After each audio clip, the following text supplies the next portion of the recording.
para você. Perfeito. Eu espero que todo mundo esteja me escutando bem. É, Então, galera, meu nome é Wesley. Eu não vou me apresentar agora, porque mais na frente tem um slide com, né, tudo que eu vou falar sobre mim. Mas estou muito feliz, muito obrigado pelo convite. Eu sou voluntário aqui na SFIB, então, né, nada melhor do que contar a minha experiência aqui no projeto. Aqui é a agenda do nosso encontro, então a gente vai se apresentar, falar quem sou eu, quem é a Júlia.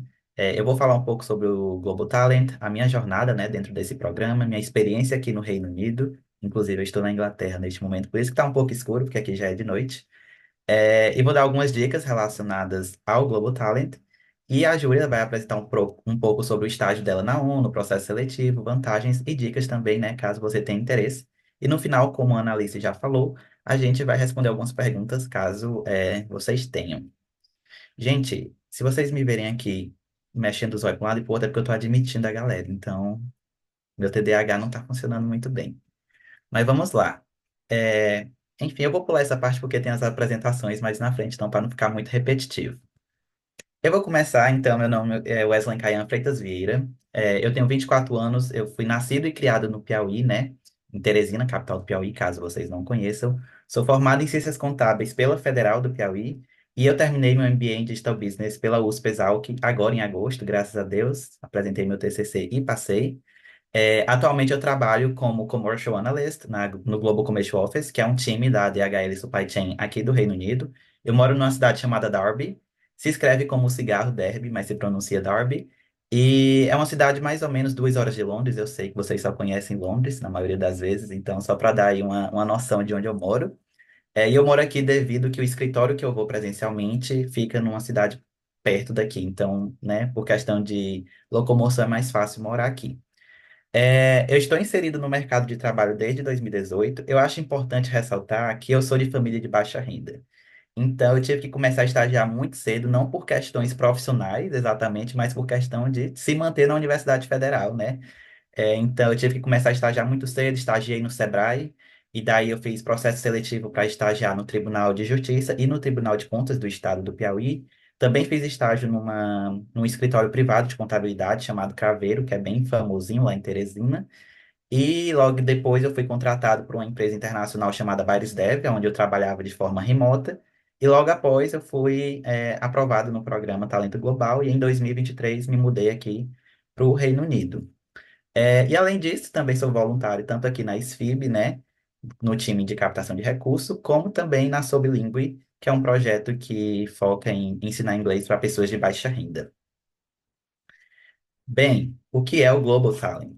Só para avisar vocês, eu não sou membro da ISEC, esse é um programa da ISEC, mas eu não faço parte, nunca fiz parte da ISEC, então as informações que eu trouxe aqui são com base no site e também com base na minha experiência. Talvez eu não saiba tudo sobre o programa, porque, como eu disse, eu não faço parte da ISEC, mas eu tenho um conhecimento relativamente bom, porque, né, eu apliquei e passei, então acredito que eu possa agregar em alguma coisa. É, Essa frase que tem aqui é literalmente a descrição que tem no site da ISEC. Então, o Talento Global é um programa da ISEC que oferece a oportunidade, né, de desenvolver sua liderança com uma experiência de trabalho internacional de 6 até 72 semanas, onde você tem a chance de viver em um ambiente profissional e corporativo. Basicamente, é um estágio internacional aonde você vai ficar por um ano ou 6 meses. A maioria das vagas, quando você olha no site da ISEC, são de um ano, mas às vezes você encontra de 6 meses. E dependendo do país que você tá, você pode até renovar para ficar mais do que um ano, né? Geralmente até um ano e 6 meses, se eu não me engano.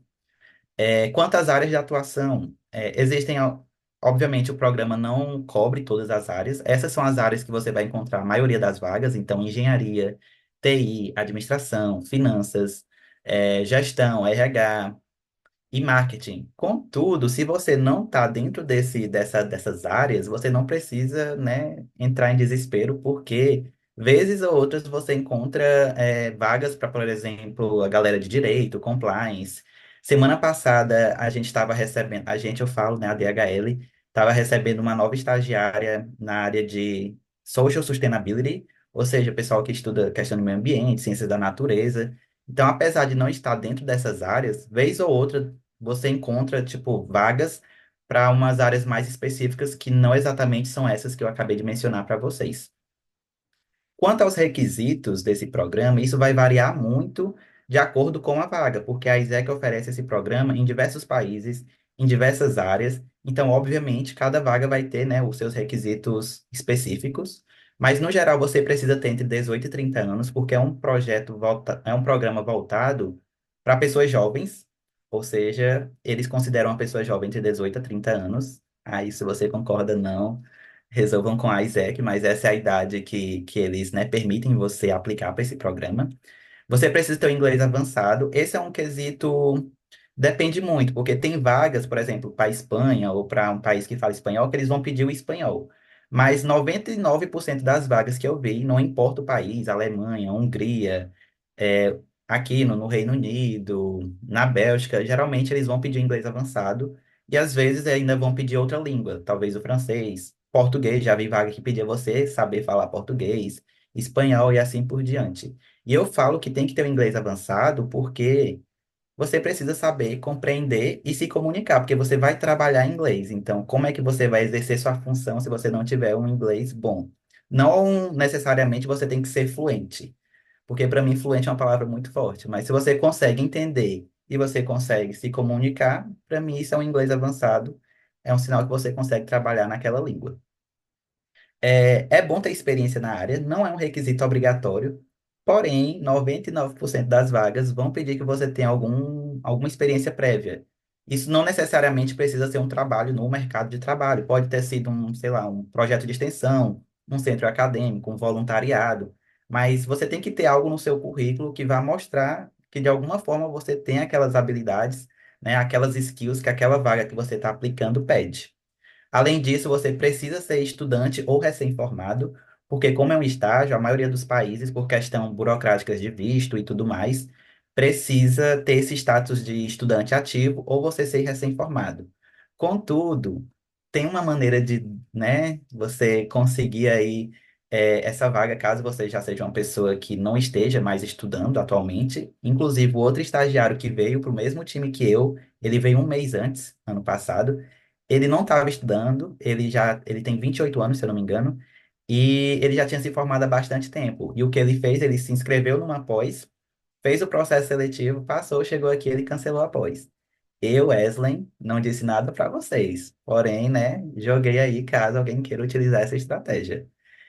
E outros requisitos. Então, dependendo da vaga, talvez você vá precisar saber um pouco de Excel, PowerPoint, Power BI. Enfim, isso vai depender muito da vaga e da área que você está aplicando. Então, né, você tem que olhar lá na descrição das vagas. E quais são os documentos necessários? Basicamente, todos vão pedir um currículo, né, em inglês, obviamente. Então, o currículo é universal para todas as vagas, e dependendo da vaga, eles vão pedir uma cover letter. Se você aplicar para a DHL, que é a empresa que eu trabalho, provavelmente eles vão pedir. E a cover letter, para quem não conhece, é basicamente uma carta de apresentação, onde você vai descrever, né, de uma forma mais específica por que que você está aplicando para aquela vaga, o que que você traz de qualidade, de conhecimento, como você vai agregar naquele time. Basicamente, você é um produto e vai se vender na cover letter.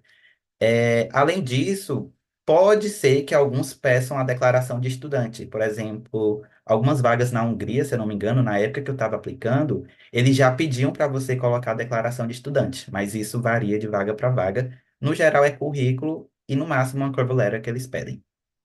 E quais são os benefícios? Você vai receber uma bolsa ou salário, como você preferir chamar. Eu chamo de salário porque no Brasil bolsa é tipo R$ 400.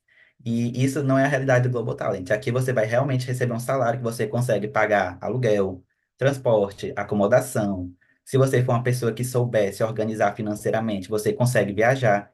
Eu tive a oportunidade de ir para Paris, para Bruxelas, fui para Portugal.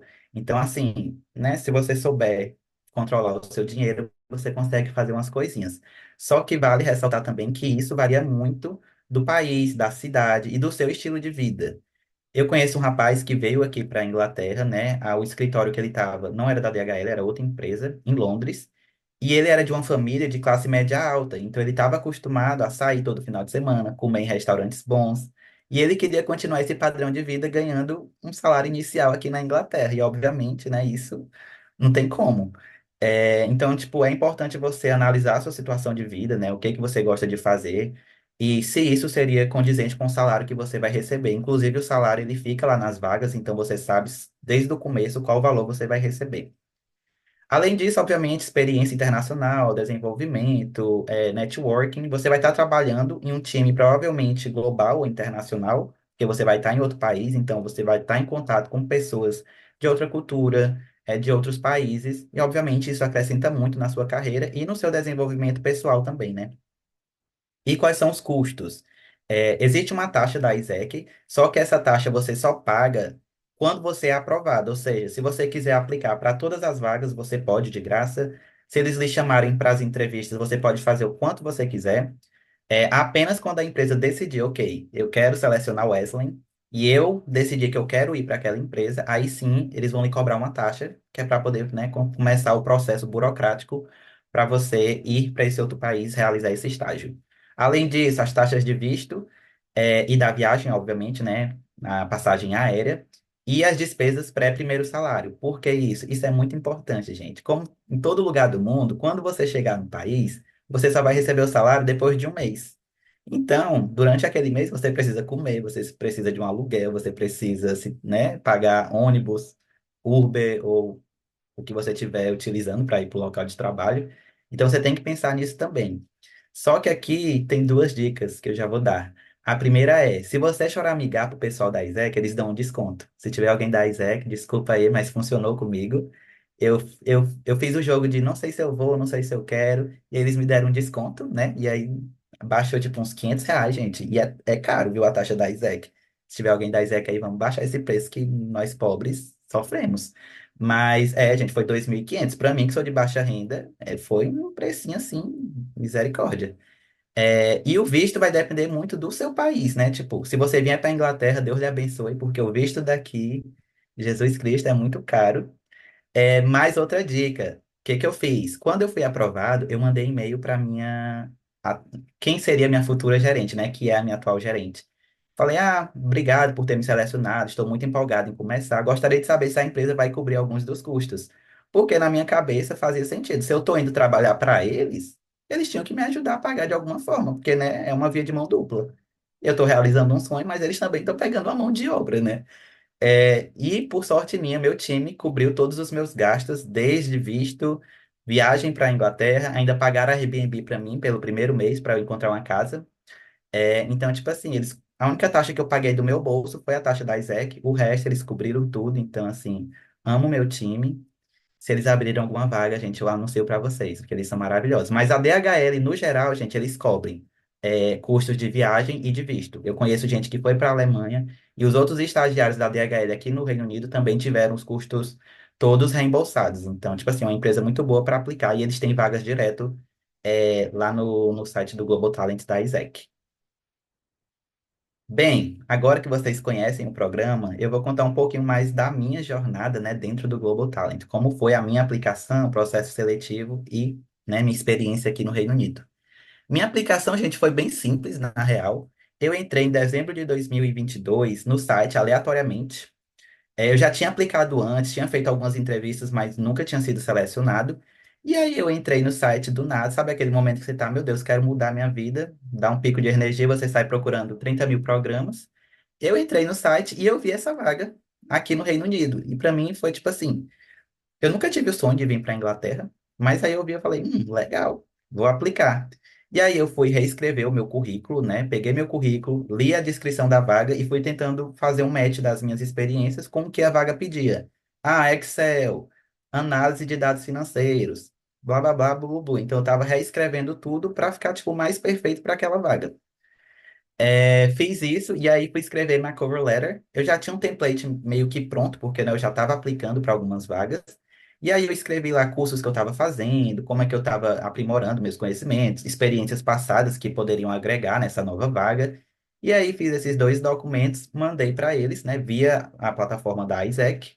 E aí, em janeiro, se eu não me engano, janeiro, final de janeiro, quase um mês, me mandaram um e-mail me convidando para a primeira entrevista. E aí começou literalmente o processo seletivo. O meu processo seletivo, gente, foi basicamente duas entrevistas. A primeira foi com a mulher do RH e duas pessoas do meu time global, que foi a Claire Baker, que é a minha gerente atual, e a Kirsty Byrne, que é também gerente de algum outro time dentro desse time global que eu faço parte. E foi uma entrevista bem geral, sabe? Aquela entrevista de por que você aplicou para essa vaga, o que que você vai contribuir caso você seja aprovado, você já teve alguma experiência internacional? Elas fizeram algumas perguntas situacionais também, tipo, se acontecer isso, e isso, como você lidaria? Eu inclusive lembro que uma das questões foram, caso você tenha algum problema e você precise de uma resposta rápida, quem você contataria primeiro? Tipo, o CFO, a sua manager ou um colega do seu time? E aí você tinha que falar quem, o porquê e em qual plataforma. Se seria via e-mail, via mensagem no app que a gente utiliza o Microsoft Teams na empresa. Então foram perguntas bem gerais, uma entrevista bem comum no geral. Depois foi uma hora, né, de entrevista e tal. Acabou essa entrevista. Na outra semana eu recebi o e-mail dizendo que eu tinha passado para a segunda fase, que seria um estudo de caso. E aí, gente, foi o puro suco do caos. Por quê? Primeiro que tiveram que reagendar duas vezes o meu estudo de caso. E isso me deixou cada vez mais nervoso, porque toda vez que eu chegava perto, eles reagendavam. Eu falei, Jesus Cristo, vão, vão, vão, vão falar que eu fui reprovado na vaga antes mesmo de eu fazer o estudo de caso. Mas deu certo, fui para o estudo de caso e foi uma reunião, gente, de uma hora e meia, aonde a gente entrou numa reunião juntos, né? Eu e elas duas. Eles mandaram um PDF via e-mail para mim com o estudo de caso, me explicaram o que eu teria que fazer. A gente saiu da call, eu tinha 50 minutos para analisar esse estudo de caso, preparar uma apresentação, voltar para a reunião e em 20 minutos apresentar para elas e responder as perguntas que elas teriam, né, do resultado que eu estaria apresentando. E aí, o estudo de caso foi literalmente uma empresa fictícia que tinha diversas filiais na Inglaterra, com alguns dados financeiros, e que a empresa estava indo muito mal, estava tendo os custos muito altos, prejuízo. Então, quais seriam, com base nos dados que eles deram, quais seriam as minhas iniciativas caso eu fosse o analista financeiro daquela empresa? O que que eu iria fazer para, né, mudar aquela situação? Então, basicamente, eu fiz tudo isso. Nos 10 primeiros minutos, eu fiquei travado. Eu fiquei olhando pro PDF assim, gente, e agora? O que que eu faço? Mas aí, com os minutos, eu fui, né? A cabeça começou a funcionar, joguei os dados no Excel, fiz algumas análises lá aleatórias, com base nas vozes da minha cabeça, e peguei um bom template do Canva e fiz minha apresentação, né? Voltei para a reunião, apresentei, e eu tinha certeza que ou eu seria, tipo, selecionado na hora, ou eles iriam me odiar e nunca mais escrever meu nome. Porque a primeira iniciativa que eu falei para elas era para fechar três das filiais. Mas, obviamente, né, eu expliquei o porquê. Mas, tipo assim, foi um choque bem grande para elas. Elas olharam assim para mim na reunião e eu fiquei, Jesus, ou elas amaram ou elas odiaram. Não tem meio termo aqui nessa reunião, não. Mas aí terminei, apresentei. Depois de uma semana, eu recebi um e-mail dizendo que eu tinha sido aprovado. E aí, elas queriam que eu começasse, tipo, eu recebi em fevereiro, elas já queriam que eu começasse em março. Só que eu falei, gente, calma aí, eu sou de família de baixa renda, eu moro no Piauí, eu vou para Inglaterra, nem roupa eu tenho para isso, então vamos com calma. Eu mandei e-mail, olha, não posso ir em março. Se vocês quiserem selecionar outra pessoa, tá tudo bem comigo. Gente, eu tava numa vibe super de boa. Eu tava assim, se for pra ser, vai ser. E aí minha chefe falou, não, a gente espera você. Quando você pode vir? E aí eu falei que poderia ir no final de maio, e aí eles, né, reagendaram a data de começo do meu estágio. E aí em maio de 2023, eu cheguei aqui, né, na terra da rainha, da coitada, da afinada, né, agora é terra do rei. Mas enfim, da afinada Bebeta. Cheguei aqui, e aí começou a minha experiência no UK, gente. As duas primeiras semanas, eu juro que foi assim um terror psicológico, porque era tudo novo, gente. Eu nunca tinha morado só, eu nunca tinha morado em outro país. Eu estava num local que eu não conhecia ninguém, num time novo, num emprego novo, numa nova cultura, resolvendo tudo em inglês. Não sabia nem onde é que era o supermercado da cidade. Então, tipo assim, foi 2 semanas bem overwhelmed, bem sobrecarregado. Eu tava assim, meu Deus, o que que eu vou fazer? O que que eu tô fazendo na Inglaterra? Mas aí meu time foi super, super, super receptivo. Tipo assim, todo dia eles me perguntavam se tava tudo bem, se eu precisava de ajuda, se eu precisava de alguma coisa. Me ofereceram até utensílio para casa, sendo que aqui a maioria das casas você aluga, já vem, né, mobiliado. Eu falei, não, gente, tá tranquilo, tá de boas. Mas, tipo assim, eles foram os queridos. E, e aí eu comecei, né, a conhecer o meu time. Eu trabalho num time global. Aqui tem algumas fotinhas. Essa primeira fotinha aqui, eu não sei, vocês conseguem ver essa bolinha azul que eu tô mexendo aqui na tela? Não sei, acho que não, né? Estão vendo? Eu Então, sei. essa foto aqui foi do evento dos estagiários internacionais da DHL Supply Chain. Então, a gente se reuniu em Milton Keynes, que é uma cidade aqui. Aqui foi na conferência que a gente teve do time. Meu time é global, então a gente tenta uma vez por ano juntar todo mundo, né, para se ver pessoalmente, porque tem gente que trabalha em outros países. Inclusive, eu amo porque, gente, é o tempo que eu me sinto mais rico, porque eles pagam tudo. A gente ficou num resort, foi uma delícia. Saudades, inclusive. Aqui foi um evento da ISEC, uma coisa muito boa. A ISEC tenta fazer, eu não sei como é nos outros países, mas aqui no UK, todo mês eles faziam um evento com os estagiários que estão aqui na Inglaterra, não só da DHL, mas de todas as empresas. Então, a gente geralmente ia para Londres, a empresa pagava o trem para a gente ir para Londres pra gente ter acesso social e tal, a galera bebia, né, se comunicava, ia pra festa e tal. Muito legal. Inclusive, a primeira vez que eu fui, eu dormi na casa de uma pessoa que eu nem conhecia, gente. Cada história que até Deus duvida, mas é história para outro dia. Aqui também é conferência. Aqui é minha chefe, gente, a Claire Baker, ela é britânica, como vocês podem perceber. E ela achou muito divertido tirar foto com esses pontos, porque aqui chove muito e na conferência deram pra gente. E ela achou que seria super divertido, super alto astral mandar no grupo. Então, né, eu não ia dizer não. A gente tirou essa foto aqui e ela mandou. A gente também já visitou alguns armazéns, apesar de eu não trabalhar em armazém, porque a empresa DHL é uma empresa de logística, né? Mas a gente precisa conhecer os armazéns, porque é a principal atividade da empresa. E essa fotinha aqui é meu time todinho, time global, como vocês podem ver. A gente todo aqui com a camisa da DHL. Inclusive, aqui foi num dia de um voluntariado que a gente fez, que eu organizei para o time global. Foi muito legal. O CFO chegou para mim e falou: Wesley, o que que você acha de organizar uma atividade de voluntariado para o time global? E eu falei, por que não, né? Vamos lá. E aí eu organizei, e aí a gente pegou um dia da conferência para passar nesse. É tipo um jardim que eles oferecem terapia verde, como eles chamam, Green Therapy, para pessoas com problemas mentais. Então, tipo assim, foi muito legal. A gente fez uma doação em dinheiro, obviamente, mas também doou o nosso tempo plantando algumas árvores, algumas flores. Obviamente, alguém deve ter me odiado por ter tirado eles de um resort para ir plantar, né? Planta no meio do nada. Mas foi um evento muito top. Enfim, galera. E aí, continuando aqui, eu trouxe algumas dicas que eu pedi para minha chefe dar, para não ficar só nas minhas palavras. Então, eu tive uma reunião com ela semana retrasada, eu acredito, em Londres. A gente estava em um evento lá. E aí, eu pedi para ela, tipo, eu vou dar uma mentoria e eu queria saber o que foi que me destacou na minha aplicação e se tem alguma dica para eu dar, né, para a galera que vai assistir.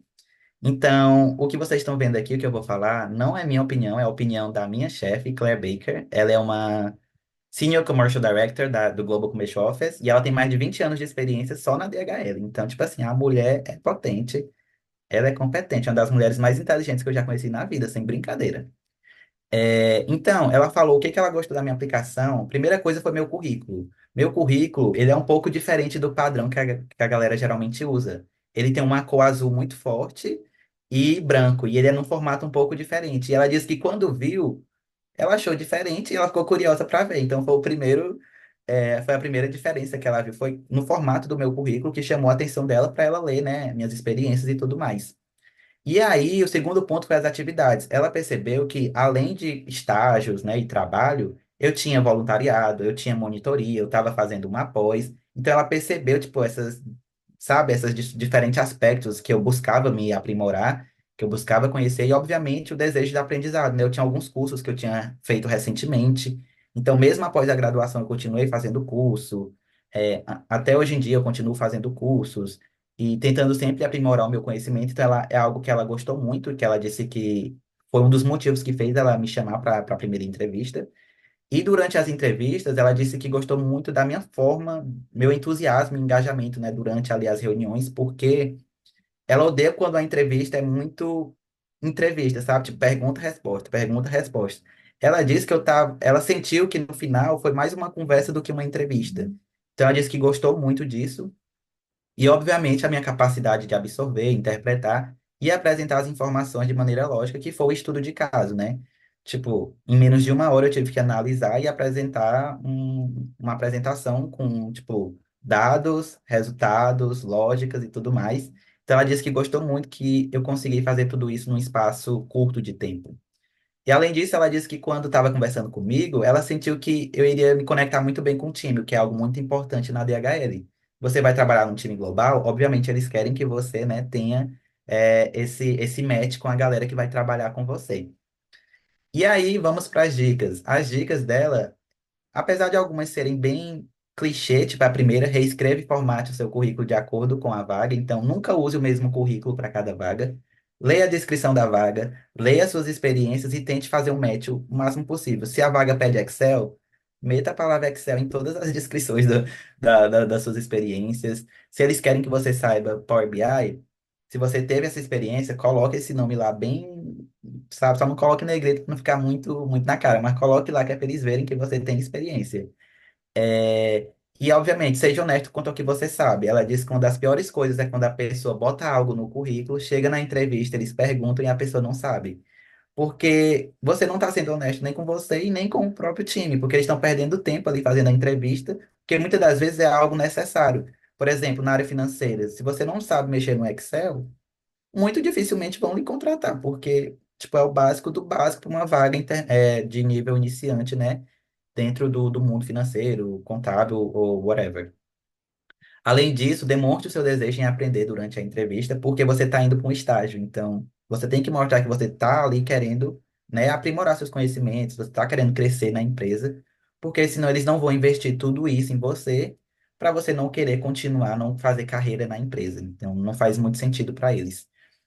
Seja ativo na entrevista, não seja aquela pessoa que só diz sim, não, e fica lá meio que só respondendo como se fosse um interrogatório. Lembre dos requisitos da vaga durante todo o processo. Então, se você está numa entrevista para marketing, você não vai falar que teve experiência em análise financeira, sabe? Leia a descrição da vaga e sempre mantenha firme aqueles requisitos e tente ao máximo sempre conectar suas respostas com o que eles querem. E ela disse essa frase que eu achei muito boa, inclusive eu deixei em inglês, mas eu vou traduzir. Só que ela disse que conhecimento não é tudo. Às vezes é melhor contratar alguém que vai se conectar melhor com o time do que uma pessoa que tem, né, o maior conhecimento do mundo. Porque não adianta você saber tudo e você não se conectar com o time, porque você vai trabalhar em um time global. Então você precisa se conectar, você precisa saber trabalhar em time. Ela disse que já contratou muita gente que não tinha, tipo, o maior conhecimento, mas tinha o quesito dos valores que a empresa, né, prega, porque a DHL tem uma cultura muito forte, alguns valores que eles não abrem mão. E não usem o chat GPT nas entrevistas. Eu acho super válido você utilizar para revisar a gramática do seu currículo, da sua cover letter, mas ela disse que uma vez foi fazer a entrevista, inclusive com o rapaz que estava competindo comigo para essa vaga, e ela fazia as perguntas, ele demorava 3 minutos para responder, e depois ela descobriu que ele estava colocando as perguntas no chat GPT e lendo a resposta. E aí ela disse que estava parecendo que estava entrevistando um robô. E aí foi assim que ela conheceu o chat GPT, inclusive. Que ela veio descobrir depois da entrevista que alguém falou para ela. Provavelmente ele estava utilizando esse site. E aí ela colocou as perguntas lá. E as respostas que ela leu foi o que ele estava falando para ela durante a entrevista. Então, gente, não usem. E é isso que eu tenho por agora. Obviamente, se tiverem perguntas no final, eu vou responder. E eu vou passar a palavra para Júlia. Oi, gente, boa tarde. Vocês me escutam? Sim? Ok. Bom, primeiramente queria agradecer a Analice, a Nath, a todo mundo do SFIB pelo convite. É uma honra estar aqui com vocês nesse projeto tão bacana. E, bom, muito prazer e muito obrigada a todo mundo que está aqui, né? Espero que as nossas experiências, minha e do Wesley, ajudem vocês, a quem já tem interesse em se aplicar para essas vagas, e que inspire também quem ainda está na dúvida. Mas bora lá. Bom, meu nome é Júlia Coimbra Borges. Eu não coloquei aqui, me esqueci, mas eu sou de Minas, tá? Vi que tem muita gente de Minas aqui, então olá, conterrâneos. É, eu sou advogada, eu sou mestra em gênero, sou jornalista também. Eu sou formada em Direito pelo IBMEC de BH. Acabei de terminar, acabei assim. Finalzinho do ano passado, o meu mestrado em Gênero, Desenvolvimento e Globalização na London School of Economics and Political Science, a LSE, em Londres, no Reino Unido também. E atualmente eu estou atuando como estagiária de gênero do PNUD, da América Latina e do Caribe, num projeto chamado Selo de Igualdade de Gênero para Instituições Públicas. Depois procurem o site, é um projeto muito legal. Basicamente, um projeto do PNUD para instituir a igualdade de gênero dentro de instituições públicas de todo o mundo. Então, um projeto muito bacana. Eu também sou atualmente voluntária da Elas no Poder, no time de gestão de projetos e captação de recursos. Já possuo algumas outras experiências internacionais, além desse estágio. Já participei de fóruns, do SFIT, de programas de liderança, do Unite 2030, enfim, um monte de coisas. E esse é o meu terceiro estágio internacional. O segundo na ONU, e além desses dois estágios na ONU, eu também fiz o estágio na OEA. Pode passar, por favor, Wesley. Bom, mas vamos ao que interessa, né? O estágio na ONU. Gente, o estágio na ONU é assim, como todas as vagas na ONU, tem sempre uma surpresinha, sempre uma característica diferente nos processos seletivos, mas em geral, as modalidades possíveis para esses estágios são remotos, presenciais de forma remota, presencial ou híbrida. Depois da pandemia, as oportunidades remotas e híbridas começaram a aparecer ainda mais. A carga horária ela vai variar de acordo com o interesse do estagiário, então você pode escolher que a sua carga horária seja de part-time, o que significa mais ou menos 4 horas por dia, ou full-time, que é a que eu atualmente tenho, né, no meu estágio, no meu contrato, que é uma carga horária de 8 horas. A duração também varia entre 3 a 6 meses, então, assim, a maioria dos contratos são de 3 meses, você pode renovar até 6.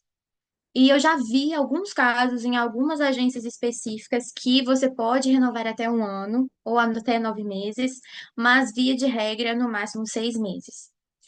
A remuneração é uma coisa completamente diferente da situação, da realidade do Wesley. A remuneração, né, na ONU, via de regra, os estágios eles não são remunerados. Agora que está acontecendo um movimento interno, um movimento assim para que os estagiários comecem a ser remunerados, justamente para trazer uma maior diversidade e inclusão, né, na organização. Então, algumas agências da ONU já contam com estágios que possuem um estipêndio, né? Não é um salário, é um estipêndio, que é basicamente uma ajuda de custo que vai variar de acordo com a realidade da cidade onde aquele estagiário trabalha. Então, se você trabalhar em Genebra, se você trabalhar em Nova York, claro que a sua ajuda de custo vai ser maior do que se você estiver aqui no Brasil ou se você estiver no Chile. Aqui eu coloquei alguns exemplos de algumas agências que já estão remunerando, que é o caso, por exemplo, do PNUD, onde eu estou trabalhando atualmente.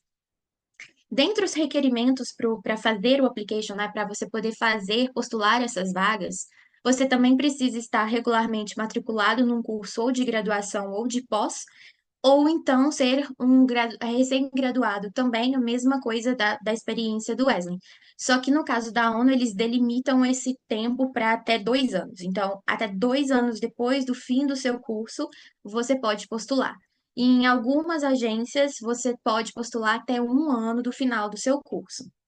Os idiomas para a ONU é uma questão assim extremamente importante, né? A maioria absoluta das vagas vão pedir que você tenha um inglês fluente, não é nem avançado, é fluente. E geralmente, assim, dependendo da região ou do país que tem aquela vaga que você está postulando, eles vão te pedir uma segunda língua obrigatória também, que é o meu caso, né? Que é o espanhol. E que na realidade eu nem falo assim tanto em inglês. No meu caso, assim, 90% do tempo eu tô falando em espanhol. Então, o espanhol é muito necessário quando a gente está falando de América Latina. Mas se na vaga pedir somente o inglês, é muito importante também que vocês tenham o conhecimento em outras línguas, principalmente se forem as 5 línguas oficiais da ONU, porque isso vai destacar o seu application, vai com certeza te colocar na frente. Com relação à documentação exigida para fazer a inscrição, via de regra, os documentos mais pedidos são o currículo, a cover letter, né, a carta de motivação, ou então um motivational statement, que em algumas agências, em algumas plataformas, eles delimitam a quantidade de caracteres que você pode escrever sua motivação. Mas via de regra, ou cover letter ou motivação. E o P11, que é um formulário que, particularmente, assim, para mim é demoníaco, tá? Mas acontece, faz parte. É um formulário de 11 páginas que eles basicamente pedem tudo, só falta o seu tipo sanguíneo. É basicamente um formulário que você tem que falar todas as suas experiências passadas, os seus cursos, é, se você tem artigos publicados, se você tem publicações, se você faz parte de associações da sociedade civil, pedem referências, enfim, pedem assim todo o histórico mesmo da sua carreira até então. E se a agência não pedir o envio do formulário P11, ela certamente vai pedir que você preencha todas essas informações na própria plataforma. Então, não tem muito como fugir dessa informação toda, ela é muito importante para todos os applications da ONU. E em alguns casos, alguns documentos, como por exemplo, portfólio, textos autorais, artigos, assim, também podem aparecer. Isso é mais comum na área de marketing, de comunicação, mas via de regra mesmo CV e cover letter. Pode passar, por favor, Wesley. Bom, com relação ao processo seletivo. Ao lado esquerdo da tela, eu coloquei um print assim do P11, que é esse Personal History Form, que não sei se vocês não vão conseguir enxergar muito bem, mas está aí ao lado esquerdo. É um formulário de 11 páginas, essa é só a primeira, com os detalhes que eles pedem. Mas vamos lá. Via de regra, o processo seletivo tem duas fases, que é a fase de application pela plataforma e a fase de entrevista baseada em competências. O application ele vai funcionar de acordo com a plataforma da agência que você está postulando. Então, se você estiver postulando para o PNUD, por exemplo, você vai enviar o seu currículo, você vai enviar a sua carta de motivação e vai preencher na plataforma os seus dados ou enviar o P11, depende da vaga. Mas, por exemplo, se você estiver aplicando para o Conselho de Direitos Humanos, você vai aplicar pela plataforma Inspira, que é uma plataforma um pouco diferente e é uma plataforma que concentra vagas de diversas agências da ONU. Então, algumas agências têm a sua própria plataforma, enquanto que outras utilizam essa plataforma unificada, que é o Inspira. Vai depender realmente da vaga, da área e da agência que você está postulando. A segunda fase é a entrevista baseada em competências, que é uma entrevista um pouco diferente do normal e do que as organizações, as empresas costumam fazer. A entrevista baseada em competência, ela tem um entendimento de que os recrutadores podem avaliar o candidato com base nas experiências anteriores desse candidato e da forma como ele agia nessas experiências anteriores. Então, como ele resolvia os problemas, como ele conseguiu resultados. Então, basicamente, essa entrevista ela vai utilizar o método STAR, que é Situation, Task, Action, Results. Ou seja, situação, tarefa, ação e resultado. Então, basicamente, você vai precisar apresentar qual era o seu cargo, onde você estava trabalhando, qual era o problema que foi apresentado, qual foi a sua ação diante daquele problema e qual resultado você conseguiu diante daquela situação. Então, vão surgir perguntas, né, que vão, por exemplo, uma pergunta muito assim, que ao primeiro momento parece muito bobinha, mas ela é muito utilizada em entrevistas da ONU. É como você explicaria alguma situação ou alguma coisa específica para uma pessoa que vem de um outro país, fala uma outra língua, vem de um contexto econômico, geográfico completamente diferente do seu. E aí eles querem medir, eles querem analisar se você é uma pessoa diplomática, se você é uma pessoa que sabe se virar, como você se comunica, se você tem respeito à diversidade, que é uma questão extremamente importante para a ONU, quando a gente está falando de uma organização internacional extremamente plural. Então, com base nessas perguntas, eles vão avaliar como vocês agiam e quais são as experiências, quais são as skills que você já tem e se são as skills compatíveis com a vaga que você está postulando.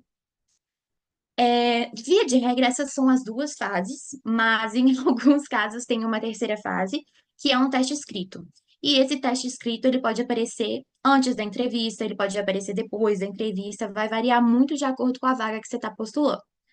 É um teste que basicamente vai medir realmente. Você tem um tempo, né? Você faz esse teste de online, então você tem que escrever suas respostas geralmente em até 1 hora e enviar para os recrutadores. Ele vai basicamente avaliar se você tem as habilidades técnicas necessárias para aquela vaga. Então vão ser perguntas referentes à vaga mesmo e à área da vaga que você está postulando. E, bom, esse em geral é o processo seletivo da ONU, e ele pode durar entre 3 meses a 1 ano. Então, é um processo longo, é um processo bastante ansiogênico, e que, assim, a gente não tem muito critério, cada agência funciona de uma forma, mas ele de verdade, assim, de fato, ele pode durar de 3 meses a 1 ano. 3 meses se for uma vaga mais urgente, 6 meses se for uma vaga mais, assim, que tá ok, mas que ainda tem uma necessidade rápida de contratação, e 1 ano se for algo que não tem tanta é, urgência. Pode passar, por favor, Wesley. Obrigada. Bom, gente, aqui eu trouxe algumas das vantagens. Primeiro, eu quero dizer assim que as vantagens elas são imensas. Mas você ter um ONU no seu currículo é uma coisa assim que vai te diferenciar no mercado, tanto interno quanto externo.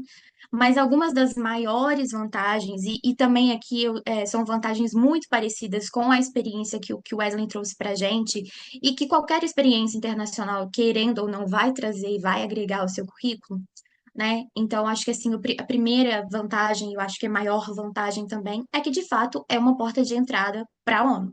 Então, se você deseja trabalhar na ONU, se você quer construir uma carreira internacional dentro de alguma agência da ONU, o estágio é realmente uma porta de entrada. E se a gente for analisar assim, a carreira das pessoas que já estão trabalhando, que já são profissionais efetivos, que têm estabilidade dentro da ONU, o estágio realmente é uma porta de entrada. Assim, se você analisar, tanto o estágio quanto o UNV são duas grandes portas de entrada. Então, é muito comum que as pessoas façam estágio depois que elas subam para uma consultoria e que depois elas venham postular uma vaga de P1, P2, que é de professional. Uma outra grande vantagem é o networking, né? Assim, o meu estágio, não sei se eu falei para você, se eu mencionei, mas o meu estágio ele é remoto. E ainda assim, as vantagens são incríveis, porque eu estou o tempo inteiro em contato com pessoas extremamente importantes, com outros profissionais da ONU que também estão na minha área e que podem me ajudar. Então, assim, a gente participa de eventos internos o tempo inteiro. E aí, eu não estou falando de evento interno somente do PNUD de América Latina ou somente do meu time, né? Eu estou falando de diversas agências. Todas as agências da ONU, assim, eu tenho acesso aos eventos de todas as agências. Então, se eu quero participar, se eu tenho a disponibilidade, eu posso participar. E aí, nisso, você troca, né, informação com uma pessoa que já está lá, você aprende, você pode utilizar dessa oportunidade para postar no seu LinkedIn e se mostrar como uma autoridade na sua área. Então, é muito legal, as oportunidades de networking são muito, muito ricas. É também uma oportunidade muito grande de desenvolvimento profissional e pessoal, né? E aqui é uma dica também para quem está interessado e para quem tem essa vontade de fazer esse estágio. Se você for contratado para fazer X e Y, pode ter certeza que na prática você vai fazer muito mais do que X e Y. E uma dica para vocês: queiram fazer mais do que X e Y, se mostrem sempre proativos e sempre à disposição para fazer mais, porque é uma oportunidade para você desenvolver novas habilidades, para você desenvolver networking, para você conseguir uma recomendação no final do seu estágio, que pode ser importantíssima para você conseguir uma bolsa de mestrado, uma bolsa de doutorado, um intercâmbio, e que pode te trazer muito. E pessoalmente você também acaba se desenvolvendo muito, você acaba aprendendo muito. Acho que assim, eu sou uma pessoa mais humana depois de passar pela ONU e de ter esse contato diverso com tantas culturas como eu estou tendo. É também uma oportunidade extremamente relevante, né, para o mercado de trabalho, como eu disse, tanto interno e externo, uma oportunidade que pode te ajudar a conseguir uma bolsa de mestrado ou uma aprovação em uma grande universidade internacional, né? Então, assim, se você ter uma experiência internacional prévia à postulação de um mestrado numa grande universidade, com certeza vai te colocar lá na frente, vai te fazer ser um candidato muito mais competitivo. A questão do estágio remoto é uma oportunidade também de democratização, né, e de acesso a essas oportunidades internacionais, porque a gente sabe que, principalmente falando da realidade do nosso país, a maioria das pessoas não teriam condições de fazer um estágio não remunerado numa cidade como Genebra, como Nova York, Haia, Copenhague. Então, essas oportunidades remotas, elas te trazem a mesma experiência, te trazem o nome ali no seu currículo, sem você precisar sair da sua casa. E fora isso também, como eu já tinha mencionado, assim, você tá ali dentro te dá muitas oportunidades de participar de eventos e vantagens também internas, né? Eu tenho acesso a vagas que, por exemplo, não são disponibilizadas ao público externo. Eu fico sabendo do que vai acontecer nos próximos meses que o público externo não tem essa noção.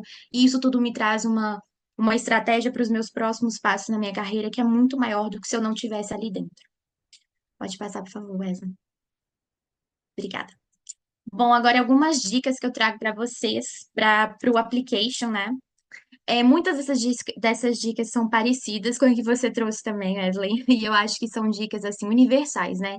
Elas são extremamente válidas para qualquer application internacional e até mesmo para algum application nacional. Use as palavras-chave no seu application, tá? Principalmente porque quando a gente está falando de ONU, a primeira triagem dos applications ela vai ser feita por um robô, por uma inteligência artificial.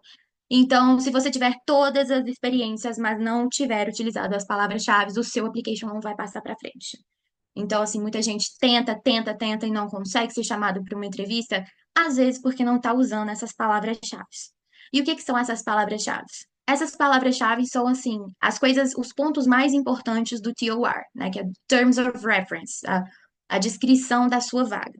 Na descrição da vaga, leia e releia, porque nela ela você vai encontrar tudo, assim, tanto de habilidades quanto skills, quer dizer, habilidades técnicas, né? Tipo, de software que você precisa ter domínio, assim.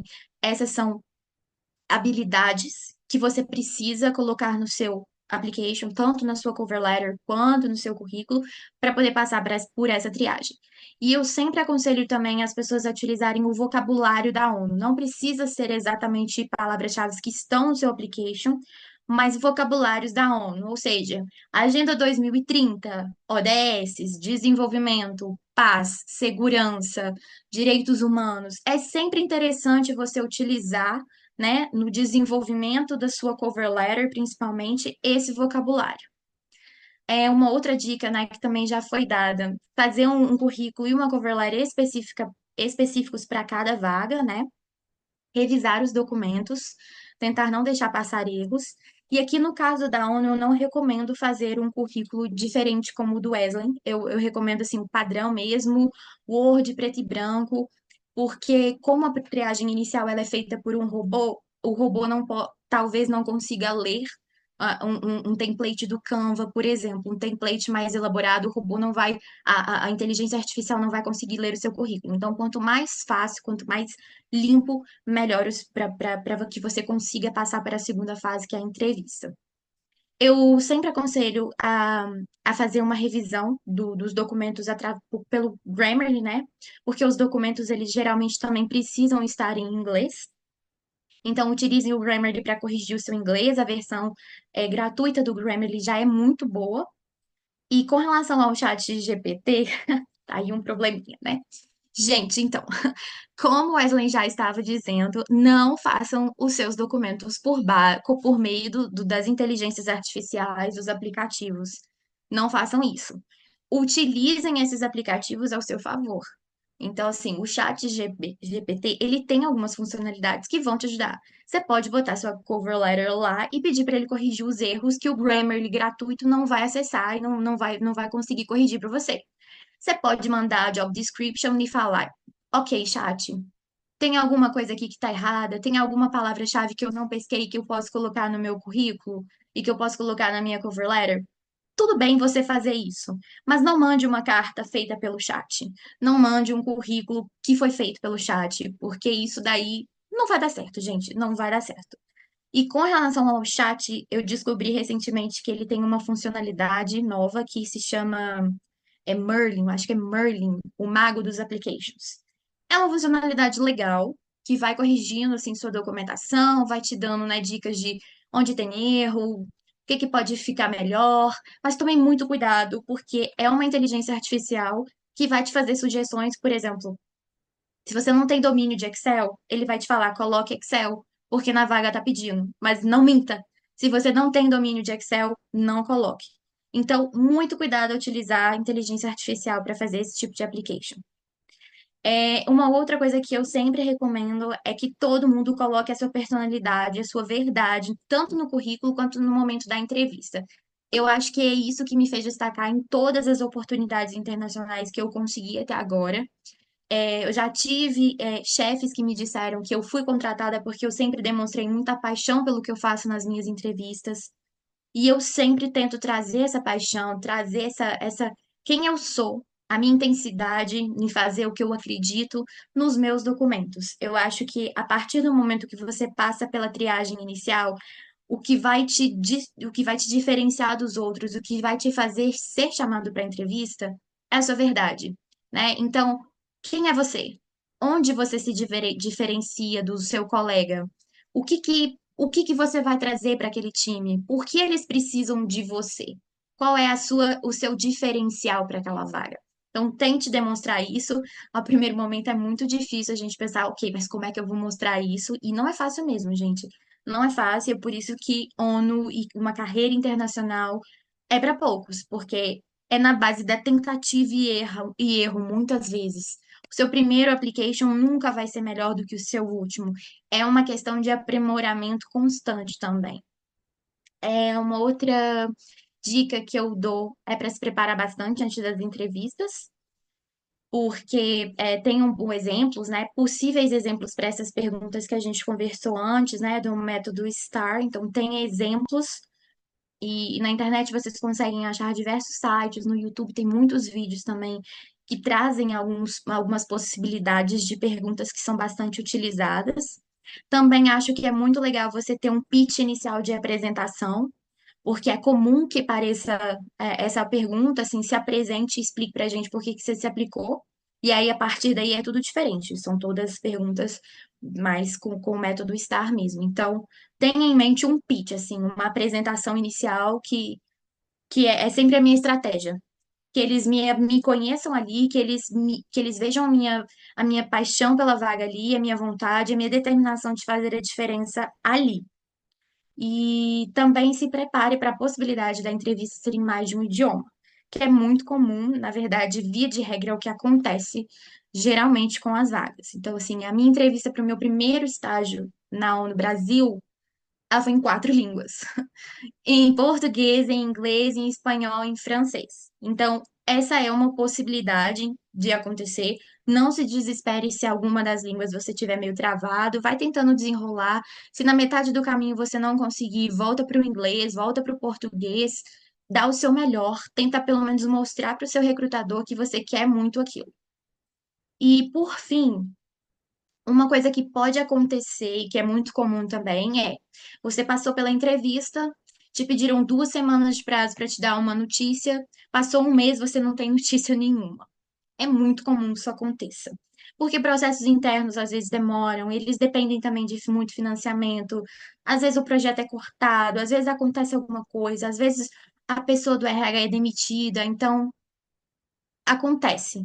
Os processos são grandiosos, eles são demorados e pode ser que demore mais do que o prazo que o seu recrutador te disse. Então, envie um e-mail de follow-up. Se passou 2 semanas e você não teve uma resposta, na terceira semana manda um e-mail de follow-up, ou na quarta semana manda um e-mail de follow-up. Eu geralmente gosto de esperar um mês. Passou um mês, manda um follow-up e fala: olha, aqui, estou reiterando meu interesse, quero saber se vocês têm algum update, vocês têm alguma previsão, mas mais assim, mais para realmente reiterar que você está ali e que você tem interesse naquela vaga. E por fim, gente, eu acho que a dica mais importante quando a gente está falando de ONU é não desista. Porque é um processo longo, é uma carreira muito competitiva, tem muita gente que quer aquilo, você está competindo com, às vezes, quando a gente está falando de estágio, geralmente eles pedem experiências prévias, mas não experiências muito, assim, de muito tempo. Mas às vezes o coleguinha ali está mudando de carreira e ele tem 20 anos de experiência e ele está concorrendo com você porque ele acabou de fazer um mestrado. e ele pode concorrer porque não tem limite de idade. Então, às vezes, não é que você não é bom o suficiente, às vezes só o seu concorrente está há 20 anos tentando. Então, não desista. Continue tentando, vá sempre aprimorando, sempre tentando entender onde você pode aprimorar. Tenta bastante conversar, use o LinkedIn para fazer networking, para ir atrás das pessoas que já estão onde você quer chegar. Tenta entender o que que você precisa, né, para estar ali, que uma hora vai dar certo e a sua hora vai chegar. E é isso, gente. Muito obrigada.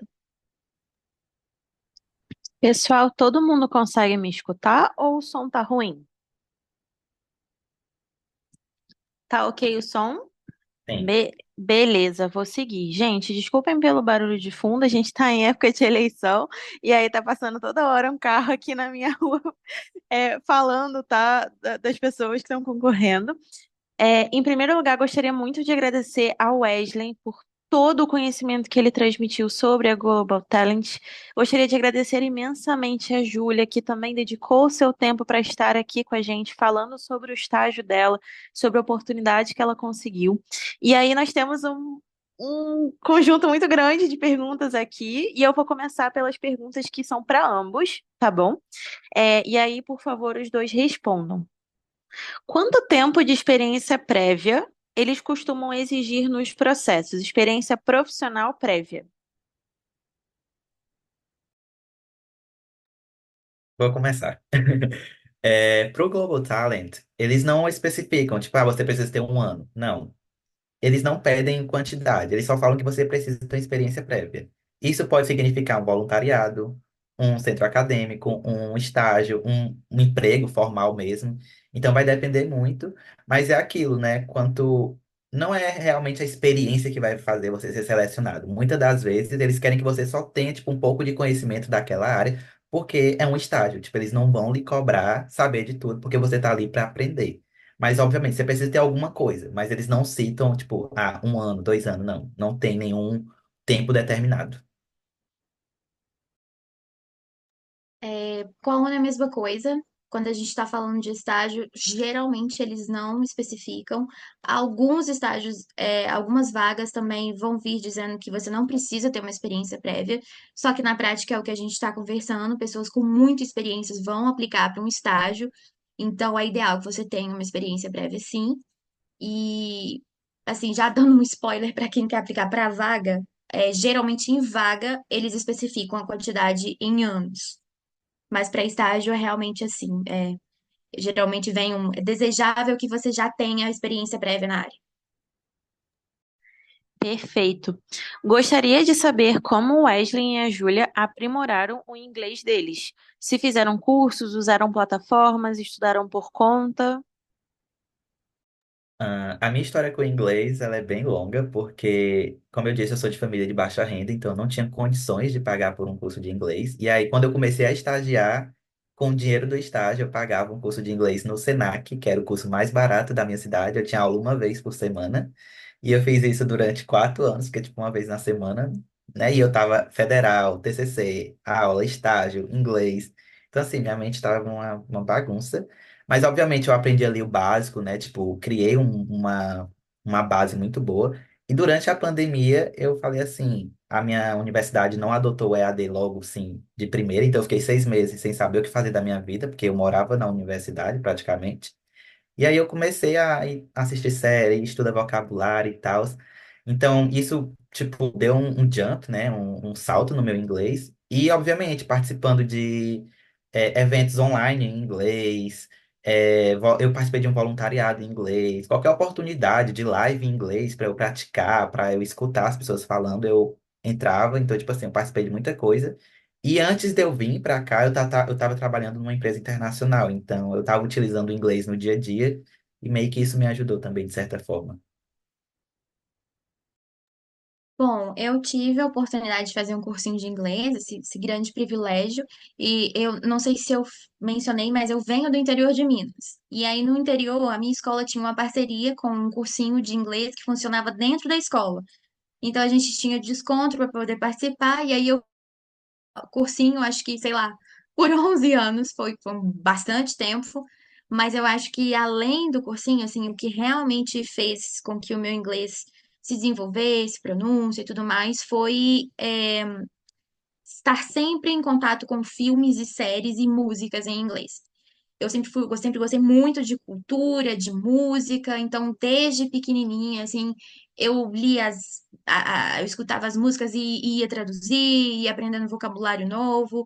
Eu sou completamente apaixonada pelos Beatles desde que eu me conheço por gente, então desde que eu me conheço por gente, eu tô lá traduzindo as músicas, e eu acho que esse tipo de contato, assim, ajuda demais você entender e você principalmente conhecer o vocabulário do dia a dia, porque você ser fluente não é você ter um inglês perfeito, você escrever perfeito, é você saber se fazer ser entendido, né? Se é que esse tempo verbal existe. Mas é se comunicar, basicamente. Então, eu acho que isso é muito importante. Acho que o mais importante é você entender como você aprende melhor e utilizar essa forma de aprendizado ao seu favor. Claro, gente, participei de muito voluntariado em inglês também, muito. Então, isso ajudou demais. E só para completar, gente, brasileiro tem um negócio que a gente acha que o nosso inglês nunca é bom o suficiente. A gente pensa que não pode cometer erro e tal. Gente, eu trabalho com britânico, eu cometo erro todo santo dia, até hoje. E, tipo, é super normal. Então, assim, se você consegue se comunicar, tá certo. A língua é para você se comunicar. Se você falou, a pessoa entendeu, a comunicação foi feita. Então, tenham como princípio isso. Se você falou, a pessoa entendeu, você sabe falar. Até porque nem nós mesmos, falantes do idioma português, a gente fala o português certo e lá eles também não falam o inglês certo. Não existe uma maneira 100% certa de falar, né? Meninos, quais os lados negativos dos estágios? No meu caso, como é um estágio presencial, você vai para um local sem nenhuma base. Então, eu vim para o Reino Unido sem conhecer ninguém. Então, minha família, meus amigos, todos no Brasil. Eu cheguei aqui com a mão na frente e outra atrás. Você não tem sabe, não tem um ciclo ali para lhe apoiar caso algo dê errado, caso você tenha um surto do nada. Tipo, não tem ninguém, porque literalmente você não conhece ninguém. E um segundo ponto é que eu, por exemplo, eu estava trabalhando já numa empresa. Eu tinha acabado de ser promovido, né, nessa empresa. Então, eu meio que larguei uma carreira para ser estagiário novamente. No Brasil, a gente tem esse negócio que estagiário é uma pessoa nova, né? Tipo, ali 18, 19, 20, 21 anos, e aí depois tem que ter uma carreira. Então, isso foi um lado negativo para mim, porque eu fiquei com muito medo de vir, passar um ano, e no final, tipo, é isso, vou ter que voltar para o Brasil e começar novamente do zero em outra empresa. Então, esse foi um lado negativo, foi a questão mais de ser um estágio, mas é muito comum aqui na Europa, tipo, os estagiários, como eu disse, vocês até 30 anos, então foi algo que me afetou, mas, tipo, não é algo que afeta todo mundo. Mas eu acho que a saudade do pessoal, da sua família no Brasil seria o maior lado negativo, no meu caso. Queria só pontuar essa sua fala, Wesley, que eu acho que na realidade, bom, para mim que acabei de terminar, assim, que terminei recentemente o mestrado, na realidade, esse é o comum, né? É a pessoa terminar de fazer um mestrado e procurar um estágio, porque o estágio fora do Brasil, ele é visto justamente como uma experiência inicial dentro do mercado de trabalho, que é o que você quer, né? Você viver a experiência prática do que você acabou de aprender no seu mestrado. Então, essa visão aí é muito diferente mesmo, né? Sim. Assim, sempre que eu pergunto, mas você acabou de sair do mestrado e você está fazendo um estágio? Eu estou fazendo um estágio. É a minha porta de entrada no que eu quero, na minha carreira. Sim. Desculpa, te interromper, Não, mas claro. quando eu falei para minha chefe que eu tinha feito 4 estágios no Brasil, ela ficou tipo assim: como assim 4 estágios? E ficaram de cara, porque aqui o pessoal faz o mestrado e depois que eles vão começar a É. carreira deles. E tipo, eu com 24 anos cheguei lá, com experiência desde 2018. Ela ficou tipo: como assim esse menino trabalha desde 2018? Exatamente. E é justamente por a gente já ter essas experiências que a gente se destaca tanto no mercado internacional. Quando vocês começarem a entrar, vocês vão ver que todo mundo fala que o brasileiro trabalha muito bem, que os brasileiros se destacam, que os brasileiros são o pau pra toda obra. A gente é mesmo, gente. A gente cresceu na América Latina, né? Essa é a nossa realidade. A gente aprende a se virar desde que nascemos. Então, acho que Isso é uma vantagem para a gente quando a gente já consegue se inserir no mercado de trabalho. É mais difícil, sim, não vou mentir. Os europeus, os estadunidenses, canadenses, a galera do Global North tem muitos privilégios pelo passaporte, sim, que a gente não tem. Mas quando a gente chega lá, você consegue ver que você também tem muitas vantagens que esse pessoal ainda precisa aprender. Mas agora respondendo a pergunta que foi feita, um ponto negativo que eu acho assim, por o meu estágio ser remoto, é justamente você não estar na sede, você não conhecer presencialmente as pessoas. O remoto tem muitas vantagens. Eu faço meu horário, eu estou na minha casa, eu não tenho custos de deslocamento. E eu acho que o meu time é um time que tenta muito ter essa integração entre as pessoas. Mas assim, você não está na sede. Então, para mim que sonho com a ONU, eu sonho com as bandeirinhas e tá todo dia vendo da janelinha do meu trabalho e eu não tô tendo essa experiência, mas é uma escolha, né? E no futuro eu vou chegar na bandeirinha, então é válido. E eu acho que o segundo ponto é que, gente, é um estágio, mas assim, é o nome, tá? Porque é um trabalho.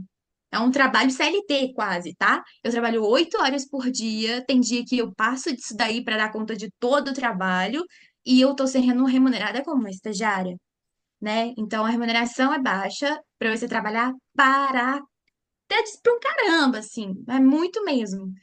Mas, como eu disse, escolha.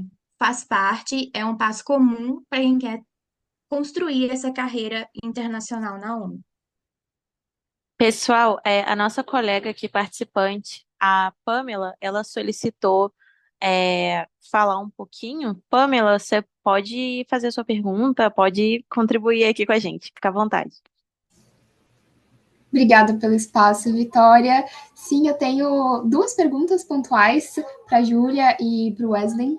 Mas, antes de tudo, obrigada pela participação de vocês e por compartilharem as experiências de vocês. Tenho certeza que dá um norte e muito mais clareza para todas as pessoas que estão buscando alguma experiência internacional, especialmente no tema que vocês exploraram hoje, que são estágios internacionais. Então, queria saber dos dois. Sei que vocês apresentaram oportunidades específicas na ONU e também do Global Talent, mas queria saber se vocês têm conhecimento de sites ou outras plataformas em que são divulgadas vagas de estágios internacionais, além do LinkedIn. Eu sei que o LinkedIn é uma oportunidade também, mas se vocês têm conhecimento de outras plataformas. E a minha segunda pergunta seria sobre as diferenças entre se passar por um processo seletivo profissional no Brasil e processos seletivos internacionais. Se vocês já notaram alguma diferença nesses processos pelos quais vocês participaram.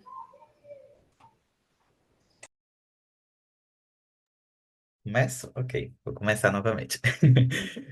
Em relação a plataformas, eu particularmente não conheço uma plataforma que reúna vagas de estágio, mas, tipo, se você tem uma empresa em mente, principalmente multinacionais, tipo a DHL, é uma empresa multinacional, eles têm um site de empregos, então eles né, vão estar ali postando quando tiverem vagas, seguir página de Instagram, essas coisas da empresa, ou manter o site dos empregos daquela empresa em favoritos. E seguir página de oportunidades internacionais. Geralmente o pessoal divulga mais eventos no geral, mas creio eu que deva ter para vagas de emprego também. Eu, particularmente, não sei porque eu não utilizei nada disso, eu só estava mesmo focado no Globo Talent, porque era o que fazia sentido para mim na época. E com a segunda pergunta, então, uma coisa que eu percebi no mundo mais capitalista, corporativo, né? Não tanto no mundo da ONU, da Júlia, é, uma coisa que eu percebi é que no Brasil eles querem que você tenha muita experiência e muito conhecimento para qualquer vaga. Tipo, sem brincadeira, quando eu estava aplicando para vaga de emprego, eu apliquei tanto para empresas do Brasil quanto para empresas de fora. Se eu tiver feito 10 entrevistas, 8 eram de empresas de fora e 2 eram brasileiras. Ou seja, as empresas de fora tinham mais interesse no meu currículo do que as empresas do Brasil. O que para mim era muito louco. Tipo, como assim? Todas as minhas graduações, meus estudos foram no Brasil, minhas experiências tudo no Brasil e as empresas de fora estão querendo me contratar. E as do Brasil nem me chama para entrevista. O que está acontecendo? Então eu sinto que o pessoal no Brasil, eles têm isso que você tem que ter muita experiência, tem que ter muito conhecimento, às vezes para uma vaga iniciante, sabe?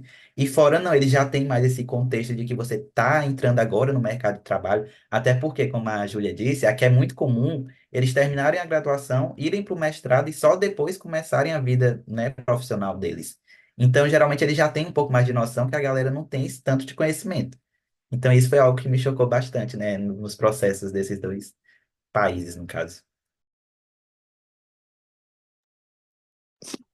Eu fui aproveitando e já mandando alguns sites aqui no chat que eu me lembrava de sites que compilam vagas. Esse UN Jobs se chama UN Jobs, mas ele tem vaga em diversas organizações internacionais. Em alguma outra que é um Talent, alguma coisa também, eu tô tentando lembrar, e assim que eu lembrar, eu envio no chat, ou então eu peço pro pessoal enviar depois por e-mail. Eu mandei também algumas job boards no LinkedIn, isso acontece muito. Busquem no LinkedIn pela hashtag na área que vocês atuam, que geralmente você vai encontrar alguém que compartilha vagas regularmente. Eu mandei algumas de relacionadas a impacto social e direitos humanos que eu me lembro. Se eu lembrar de mais alguma, eu compartilho com vocês também. Com relação à ONU, o Inspira, ele é uma plataforma que compila vagas de diversas agências, então no Inspira você consegue encontrar.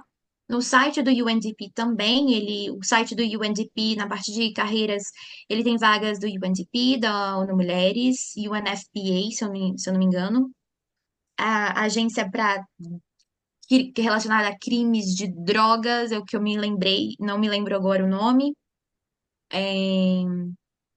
E se você estiver procurando uma vaga de alguma agência específica, entre no site dessa agência e dê uma olhada, porque tem muitas agências que compartilham as vagas do seu próprio site, que é o caso do PNUD, é o caso da OIT, caso da Unicef, Unesco.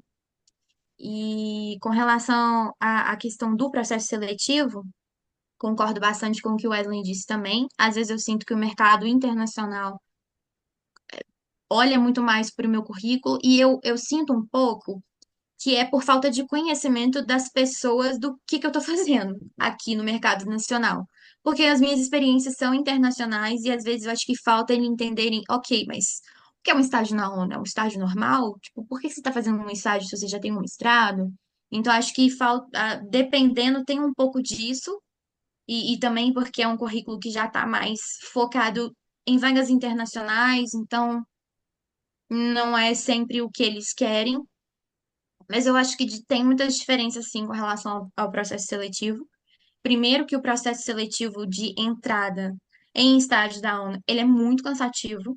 Você tem que preencher formulários imensos, que às vezes aqui no Brasil o processo seletivo é só o envio de um currículo.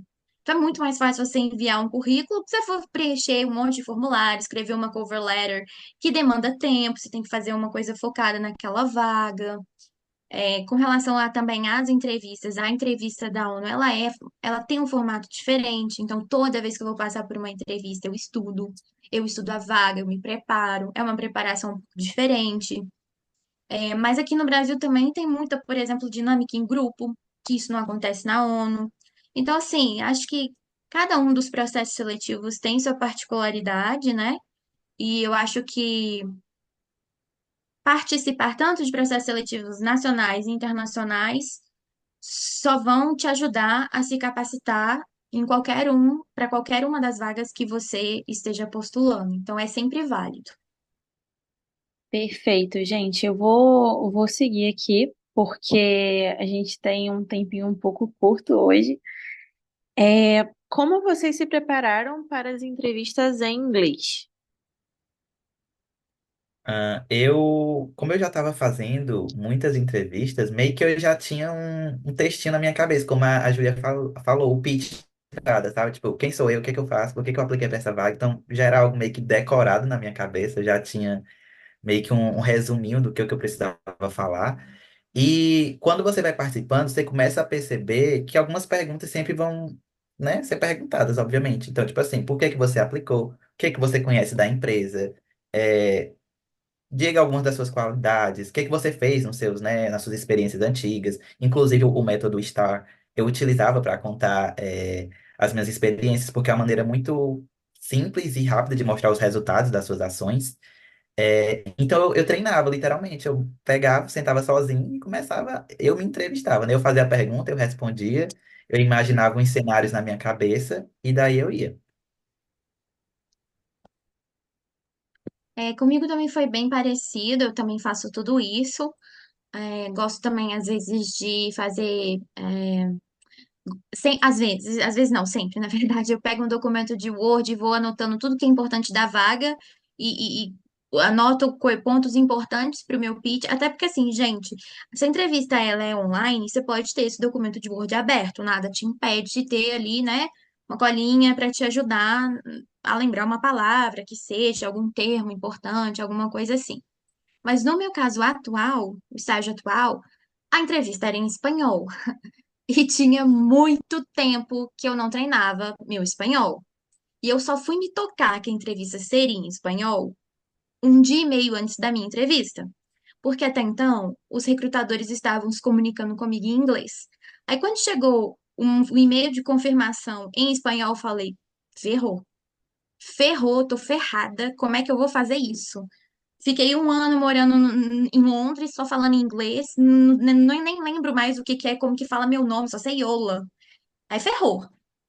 E aí, gente, aí eu comecei a escutar música em espanhol o dia inteiro.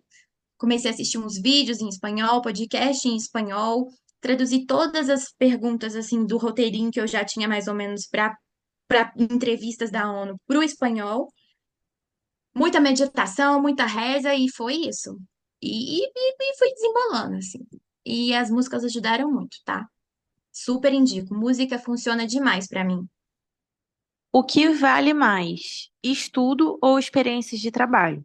Sei que os dois são importantes, mas o que vale mais é você vender o seu peixe? Saber vender o seu peixe é o ponto principal. Tipo, você pode ser a pessoa mais foda, mas se você não souber vender o seu peixe, não vai adiantar de nada. Se você não souber chegar numa entrevista e falar o que que você conquistou, o que você fez, nada do que você estudou ou as suas experiências passadas vão ajudar. E quanto ao qual é mais importante, eu acredito que os dois são muito importantes, mas isso vai depender muito da sua área, da sua carreira. Por exemplo, na área contábil, na qual eu sou formado, eles ligam muito, se você quer ter uma carreira normal, né, no mundo capitalista, basicamente você precisa criar uma carreira. Tipo, eles não ligam tanto para mestrado. Obviamente, se você for para a Europa, já é algo que eles consideram, porque todo mundo basicamente tem um mestrado aqui. Então, tipo assim, depende muito, né, da sua área e para onde você quer aplicar. Concordo plenamente com a resposta do Wesley, plenamente. E eu acho que não tem nada que é mais importante. Eu acho que o combo dos dois é o que é importante. Você precisa de experiências práticas, mas você também precisa, dependendo da vaga, você precisa de uma graduação ou de um mestrado, uma pós específica, porque é um requerimento da vaga. Então, você precisa, mas na prática, novamente, é o que ele disse: a ONU não vai ligar para o seu mestrado. Você tem que ter um mestrado para você poder postular uma vaga. É um requerimento, né? Quando a gente sai dos estágios, quando você está postulando uma consultoria ou uma vaga de profissional efetivo, você tem que ter mestrado. Isso é requerimento. Mas qual foi o seu mestrado? Quantos anos? Isso não depende, assim, doutorado também, a sua parte acadêmica ela vai importar mais se for uma vaga de pesquisa. Aí sim, vai fazer muita diferença. Mas eu acho que realmente não tem um valor, assim, eu acho que é um combo mesmo, a junção dos dois. Tem chance de ficar empregado depois desses estágios? Sim, no caso eu estou empregado, eu fui contratado em abril desse ano, então não sou mais estagiário, sou realmente efetivado na DHL aqui da Inglaterra. Sim, gente, na ONU também existe essa possibilidade, mas ela é uma possibilidade, assim, que não é automático. O caminho natural para quem começa no estágio é você conseguir o estágio, depois passar para uma consultoria, depois da consultoria passar para uma vaga P1, P2, que são as vagas iniciais de entrada. Mas então, assim, para você transformar o seu contrato de estágio para consultoria, você vai ter que passar pelo application. Só que como você já está lá dentro e o time já te conhece, é muito mais fácil que você consiga. Mas, assim, vai depender também de disponibilidade de vagas. No lugar onde eu estou atualmente, por exemplo, no PNUD, eles são proibidos de contratar estagiário até 3 meses depois do fim do contrato. Mas a minha amiga que estava trabalhando no Social Protection Org acabou de ser efetivada como consultora. Então, depende muito da situação, da agência, da área, mas existe essa possibilidade. E de toda forma, se você fez esse estágio, você tem contatos lá dentro, você vai conseguir continuar em contato com os seus mentores, com seus chefes, e você vai ser falada. Então, é um diferencial. Júlia, o seu estágio ele é remoto, mas você reside no Brasil mesmo ou em outro país? Você tinha a opção de fazer o estágio presencial ou híbrido? Então, eu resido no Brasil, atualmente eu moro em Belo Horizonte, e o mensagem é remoto, sim. E quando eu me inscrevi, gente, esse estágio, a história é muito louca, porque eu me inscrevi, eu ainda estava no meu mestrado, para vocês terem noção do tanto que demorou o processo seletivo, que só agora eu tô fazendo. Eu terminei o meu mestrado tem um ano, então demorou muito. E naquela época eu justamente me apliquei porque eu estava em Londres, então tinha que ser remoto.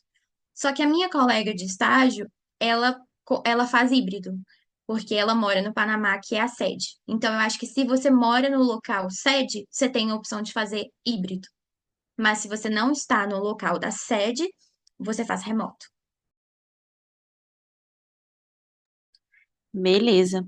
Sobre o tempo de duração do processo seletivo, você fica ciente do tempo que pode demorar ou é algo mais orgânico assim?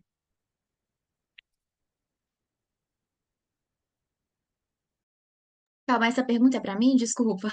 Sim, sim, é para você, Júlia. Tá, desculpa. Não, você não sabe de nada, gente. Assim, tem umas médias, tá? Mas que variam.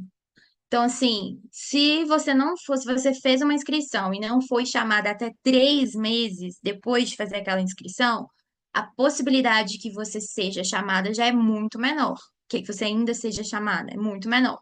Mas acontece. Eu conheço, tenho uma colega que acabou de ser chamada para uma vaga do PNUD Brasil e ela se inscreveu tem um ano. Então, acontece, mas varia entre mais ou menos 3 meses. Enviou a candidatura depois de 3 meses, aí você já pode. Sim, tenta esquecer que se inscreveu, se vier vai ser lucro, sabe? Aí só continua fazendo as inscrições, continua buscando, se vier é lucro. E agora, após a entrevista, geralmente os recrutadores te dizem quanto tempo eles vão precisar para entrar em contato. Só que, via de regra, eles não entram em contato naquele tempo estipulado. Por isso que eu dei aquela dica na apresentação. Depois de um mês, manda um e-mail pedindo um update para você tentar entender em que pé andam as coisas e para reiterar o seu interesse naquela vaga. Wesley, essa pergunta é para você. Compartilha com a gente o currículo que você usou?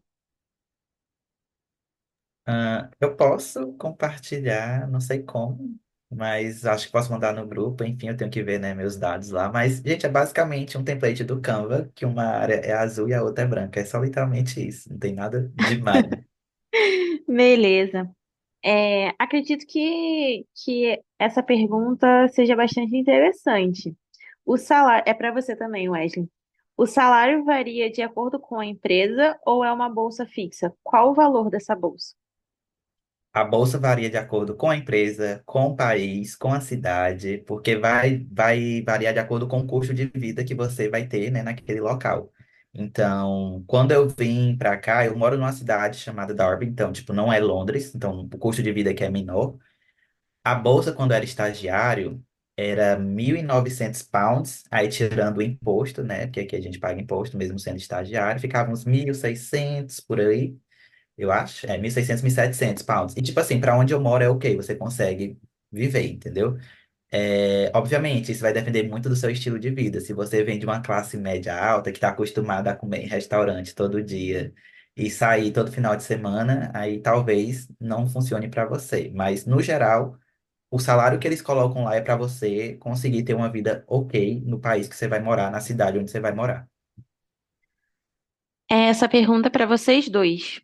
Vocês já começaram a se preparar para essas oportunidades desde o início da graduação? Quais dicas vocês dão para internacionalizar o currículo? Vocês sempre planejaram ter uma carreira internacional?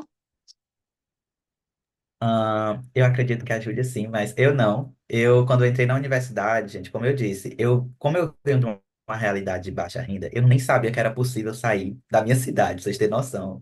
Eu entrei na universidade e foi aí que eu comecei a conhecer o mundo, porque antes disso, minha expectativa era terminar a graduação, conseguir o emprego da minha cidade, ganhar um pouco mais que o salário mínimo, e é isso, entendeu? Mas aí, quando eu entrei na universidade, eu comecei a ver que eu poderia ir além. E aí, o que eu fiz foi, comecei a participar monitoria na universidade, fui professor monitor, né? Acho que 4 vezes. Estágio, voluntariado, curso online, e participa de simpósio, e, tipo, tudo que você puder fazer para ir agregando no seu currículo, principalmente no começo, porque você não vai estar trabalhando, né? Tipo, literalmente no emprego o dia todo que você está estudando. Então, tipo, faça curso, voluntariado. Você consegue fazer voluntariado remoto em instituição internacional, em programas como a SFIB, na qual eu sou voluntário aqui também. Então, tudo isso foi me ajudando a criar, né, esse repertório para ter esse currículo internacional. E, obviamente, aplique para eventos internacionais. Tem muitos programas de verão, programas de inverno que a gente falou aqui nas outras mentorias da SFIB, e isso ajuda muito no seu currículo também. Pessoal, eu vou passar a palavra para a Annalise nesse momento. E enquanto isso, eu gostaria muito que vocês colocassem os seus feedbacks até então do evento, né, da mentoria. Pode ser no chat mesmo. O que que vocês estão achando sobre o conteúdo que foi passado, sobre as falas do Wesley, sobre as falas da Júlia. O que que vocês estão achando dessa mentoria no geral, tá? A gente agradece muito por esses feedbacks. Ana, pode seguir. Oi, gente. Primeiro eu queria pedir só pro Wesley passar pro último slide pra galera ver o contato de vocês. Estão perguntando aí o LinkedIn e tal, então tá aí pra galera, quem quiser entrar em contato com o Wesley, com a Júlia, tirar dúvidas mais específicas, o contato dele está aí. Eu queria só lembrar também, eu coloquei aqui no link, no chat, o link para um formulário. É um formulário de presença para a gente conseguir emitir certificado. Aquele famoso certificado que vale de horas extras para faculdade, horas complementares. Então, quem precisar preencher, é só preencher. E também tem uma parte para deixar feedback para eles. Então, se vocês curtiram o encontro, se vocês têm sugestões ou se vocês pensam em algum tipo de bolsa, algum tipo de oportunidade internacional que a gente possa trazer para outros eventos também. Tem todo um espaço para vocês escreverem lá, então fiquem à vontade. Vou colocar novamente aqui no chat. E aí vou passar a palavra novamente para a Vitória para fazer as perguntas finais aí do nosso encontro.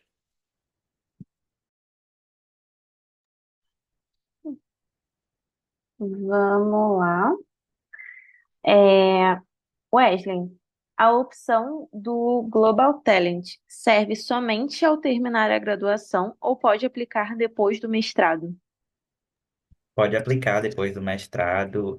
Inclusive, tem vaga que eles pedem que você esteja no mestrado ou recém-graduado do mestrado, né? Você só precisa ser estudante ou recém-formado, basicamente. Não importa se é graduação, pós, ou mestrado, ou até doutorado.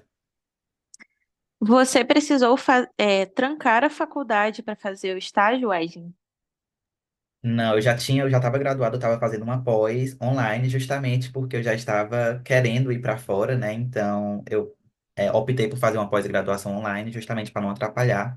Mas, se você quiser, você pode sim trancar, né, a universidade ou fazer o estágio obrigatório da universidade em outro país. Aí vai depender, né, da sua situação. Agora é para Júlia. Júlia, você chegou a trabalhar antes de ser chamada para essa vaga da ONU? Ou seja, enquanto você aguardava a resposta deles? Gente, eu acho que desde que É que assim, eu também eu não respondi a pergunta anterior, mas assim, eu não sabia desde sempre que eu queria trabalhar na ONU. Foi uma virada de carreira, tá? Foi só depois do fim da minha graduação em Direito que eu descobri essa possibilidade. Eu também venho do interior, então eu não sabia que esse mundo existia. No direito não se fala muito de internacionalizar a sua carreira.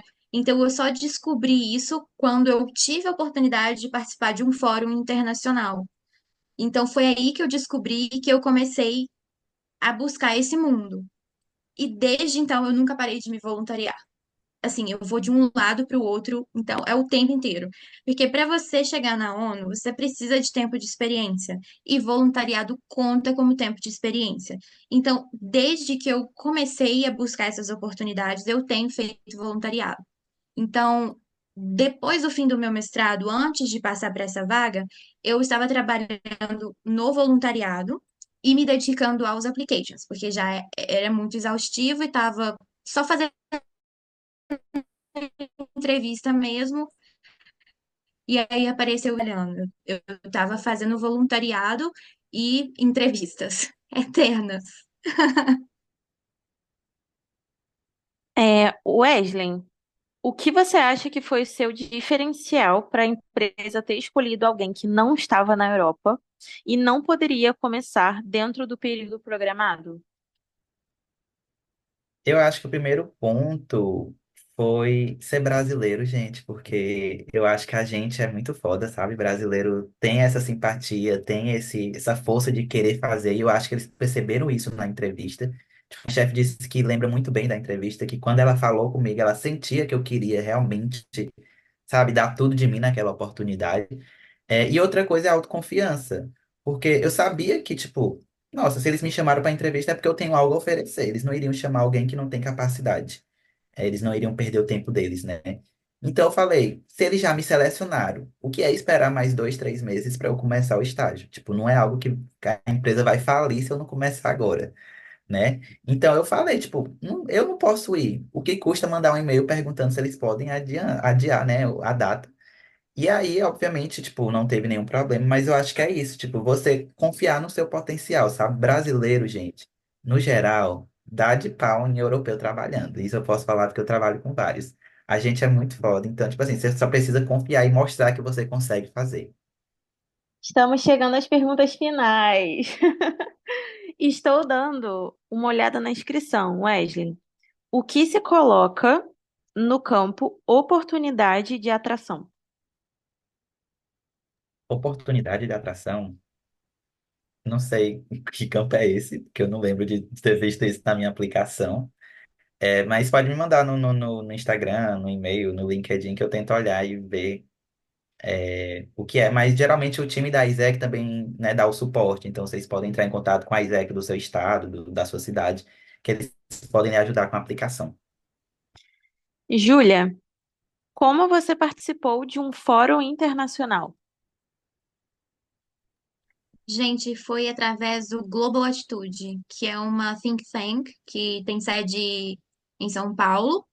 Na época, eles tinham um programa que se chamava Diplomacia Civil. Então, eles selecionavam brasileiros para representar o Brasil em fóruns da ONU. Aí eu me inscrevi e fui selecionada. Mas eu acho que esse programa não existe mais, infelizmente. Só que vocês mesmos podem se inscrever. Tem um site da ONU que se chama. Ai, gente, como é que vai chamar? Ok, não me lembro do nome do site agora, eu vou tentar lembrar e passo para vocês. Mas é um site que você mesmo consegue entrar e se inscrever. E você pode se inscrever tanto online quanto presencialmente, em qualquer fórum. Chegamos à última pergunta. Infelizmente, já estamos acabando. Podia durar mais 3 horas, que eu estaria super feliz. Hoje trabalho com imigração americana há 2 anos, Júlia. Tenho sentido muita dificuldade em avançar em processos seletivos da ONU. Alguma dica de caminho a ser seguido? Já sou formada, mas não consigo pegar estágio. Olha, com relação a estágio, se você tiver alguma pós, você ainda consegue se inscrever, porque não tem limite de idade, né? Mas com relação às as candidaturas, é aquilo que eu falei, utilizar as palavras-chave, isso é muito importante, porque se você não utilizar a palavra-chave, não adianta ter a experiência você não consegue passar pela triagem inicial da inteligência artificial. Então, utilizar muitas palavras-chave, caprichar na carta de motivação, caprichar nos formulários, detalhar o máximo que você puder, e tanto no currículo quanto nesses formulários, né? Tanto no P11 quanto nos formulários online, né? Os campos da própria plataforma online, contar as suas experiências com com as mesmas palavras utilizadas na descrição da vaga e sempre trazer os resultados. Isso é muito importante, gente. Currículo e P11 e formulário tem que ter resultado. Isso é muito importante você contar quais que são os seus resultados. E eu acho que vale super a pena também você entrar em contato com pessoas que já estejam na área, com pessoas que já estejam ocupando a vaga que você deseja, para você tentar entender o que que você precisa fazer, dar uma olhada no LinkedIn dessas pessoas e ver se tem algum curso específico que elas fizeram que pode te ajudar, porque às vezes um curso específico que você fizer pode também dar uma mudada no seu currículo. Tentar se posicionar também, usar as redes sociais a seu favor para se posicionar como uma autoridade nessa área, porque você já está atuando na área, né? Então, acho que é só uma questão de também de continuar tentando, sabe? Tentar sempre melhorar o seu application, porque ONU é isso, assim, é uma questão de espera, de tentar e tentar e tentar, que uma hora sua hora vai chegar. E eu também estou às ordens, pode entrar em contato comigo, qualquer pessoa que tiver alguma dúvida, enfim, quiser conversar, trocar experiências, eu estou às ordens para o que eu puder ajudar também. E boa sorte. Pessoal, estamos encaminhando para o final dessa mentoria. Agradeço imensamente todo mundo que participou, que chegou até aqui. Agradeço principalmente a Wesley e a Júlia, tá? E aí eu vou passar a palavra para vocês, caso queiram finalizar, falar alguma coisa que de repente vocês não abordaram antes, e depois a Annalice vai finalizar. Muito obrigada a todos. Lembrem de responder, tá? O formulário que a gente colocou aí no chat. E lembrem de dar feedback sobre o evento de hoje, tá? E da minha parte eu tô finalizando. Tchau, tchau, pessoal.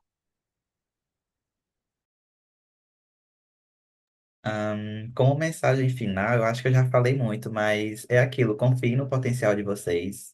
O processo não é o dos mais fáceis, vocês vão receber não, esperem não, vocês vão receber, você nunca vai ser aprovado de primeira.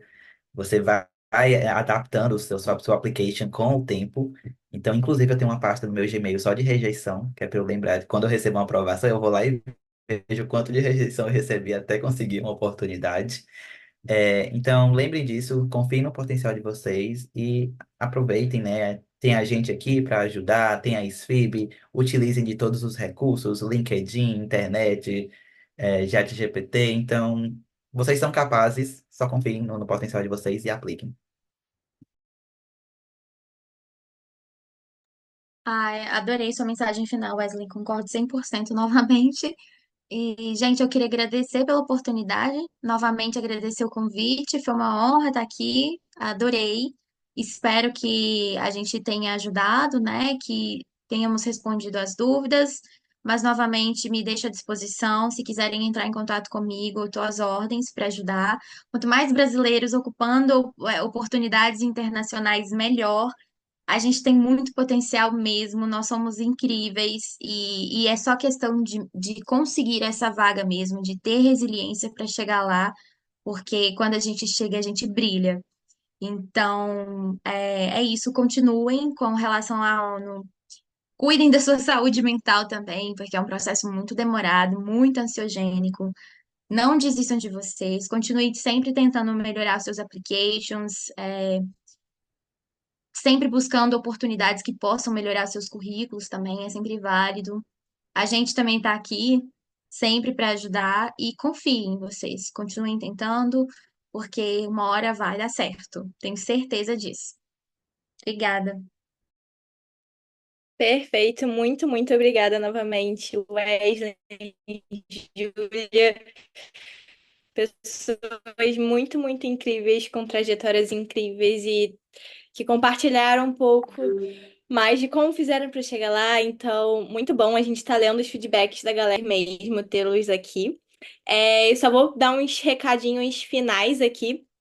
Sobre a SFIB, fiquem ligados nas nossas redes sociais. A gente vai ter um novo projeto saindo por aí, um workshop de pesquisa. Então, quem tem interesse mais nessa área de pesquisa, nas redes sociais, principalmente no Instagram, a gente vai estar divulgando. Então, quem tem interesse, vai ter um formulário também de inscrição. Então, fica ligados nas próximas semanas. Mais uma vez, um último recado sobre a mentoria individual. A gente vai divulgar em breve, hoje ainda, um formulário para quem tiver interesse, em ter um mentor para auxiliar em alguma oportunidade que vocês tenham em mente, já algo nesse sentido. Então, caprichem aí nas inscrições. Mais uma vez e por última vez mencionando o formulário de feedback, a Vitória acabou de colocar aqui no chat novamente o formulário de presença para quem quiser também receber um certificado pela participação aqui hoje. Caso a Júlia já mencionou, o Wesley também já mencionou, mas caso tenham mais alguma outra pergunta específica ou algo que a gente não tenha tido tempo de abordar aqui hoje, eles são super disponíveis, então podem entrar em contato com eles. E só para finalizar, o último recado, queria fazer um convite. Hoje, eu e outros embaixadores da SFIT, que é um programa que acontece na Noruega, que a Júlia participou, a Natália participou, alguns voluntários da ONG já participaram. É um programa muito, muito legal que acontece na Noruega, vai acontecer no ano que vem, na cidade de Trondheim. A gente vai fazer uma reunião para tirar dúvidas, para vocês entenderem um pouquinho mais sobre como funciona o programa, os custos. Então, quem tiver interesse, vai ser hoje às 18 horas. É só mandar uma mensagem ou no Instagram da SFIT Brasil ou no Instagram da própria SFIB, que a gente vai compartilhar o link com vocês. E é isso, já falei demais. Agradeço novamente a presença de todo mundo, a Júlia, o Wesley, por essa tarde maravilhosa, esse domingo maravilhoso. E muito obrigada novamente e até mais.